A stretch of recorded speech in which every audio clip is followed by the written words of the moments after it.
बिहार चुनावों में एनडीए की प्रचंड जीत ने कई नए समीकरण को गढ़ा है, साथ ही कई सियासी मिथकों को भी तोड़ा है। जो सवाल चुनाव के पहले नीतीश कुमार को लेकर उठ रहे थे, इस अविश्वसनीय जीत के बाद नीतीश ने सारे सवालों का जवाब दे दिया है। हालांकि सबसे बड़ा मुद्दा नीतीश के मुख्यमंत्री पद की दावेदारी को लेकर था, जिस पर तमाम सहयोगी दलों ने समर्थन में मुहर लगा दी है।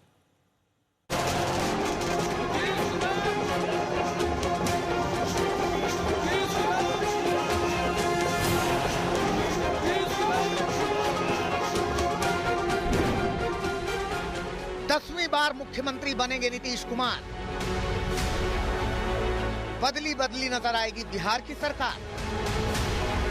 सारी सियासी आशंकाएं ध्वस्त हो चुकी हैं। विरोधियों के सारे अनुमान फ्लॉप शो बन गए हैं। सोच से परे और समीकरणों से आगे बिहार के नतीजों ने एनडीए को डबल सेंचुरी के पार पहुंचा दिया, तो एक बार फिर नीतीश कुमार का कद सियासत के आसमान को छू रहा है। लेकिन इन सब के बीच एक सवाल जो पटना से लेकर दिल्ली की सियासी फिजा में तैर रहा है कि क्या नीतीश कुमार ही बिहार के मुख्यमंत्री बनाए जाएंगे। चुनाव से पहले भी ये सवाल उठा था, लेकिन इसका जवाब एनडीए के हर नेता की तरफ से एक ही आता था कि चुनाव नीतीश कुमार के नेतृत्व में ही लड़ा जा रहा है और सीएम फेज भी वही है। अब जबकि 89 सीटों के साथ बीजेपी बिहार के महासमर में सबसे बड़ी पार्टी बनकर उभरी है, तो फिर बिहार के सीएम को लेकर सस्पेंस गहराता जा रहा है, क्योंकि बीजेपी की तरफ से किसी भी बड़े नेता ने नतीजों के बाद साफ तौर पर नीतीश कुमार के सीएम बनने की बात नहीं कही है। हालांकि बीजेपी मुख्यालय में स्वागत समारोह के दौरान पीएम मोदी ने इसे सुशासन की जीत बताते हुए नीतीश समर्थकों का मनोबल जरूर बढ़ाया था। आज सिर्फ एनडीए की विजय ही नहीं हुई है, ये लोकतंत्र की भी विजय है। भारत के लोकतंत्र पर भरोसा करने वालों की भी विजय है।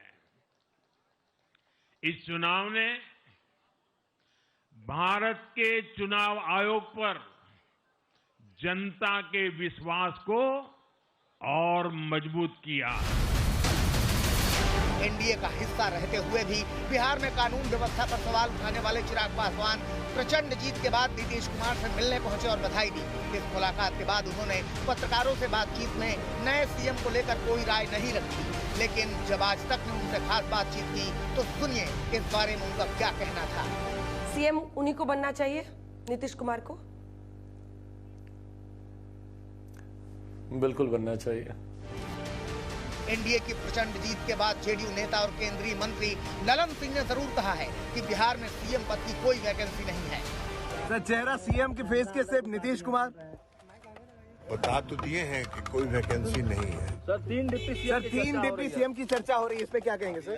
आपका नरेटिव। ठीक। हम लोग 2020 में भी नीतीश जी के नेतृत्व में चुनाव लड़े और नीतीश जी का मुख्यमंत्री घोषणा किया। 43 सीट था और हमारा 74 सीट था। हमने माना। इस बार भी अमित शाह जी ने कहा न बिहार में मुख्यमंत्री का पद खाली है और न दिल्ली में पीएम का पद खाली है, तो हम माने हैं उन्हीं के नेतृत्व में सरकार बनेगी। अब हर किसी की नजर इस पर टिकी है कि बिहार की बागडोर नीतीश कुमार को ही सौंपी जाएगी या फिर बिहार में भी दोहराया जाएगा महाराष्ट्र वाला प्रयोग। पटना में शशि भूषण और रोहित कुमार सिंह के साथ आज तक ब्यूरो।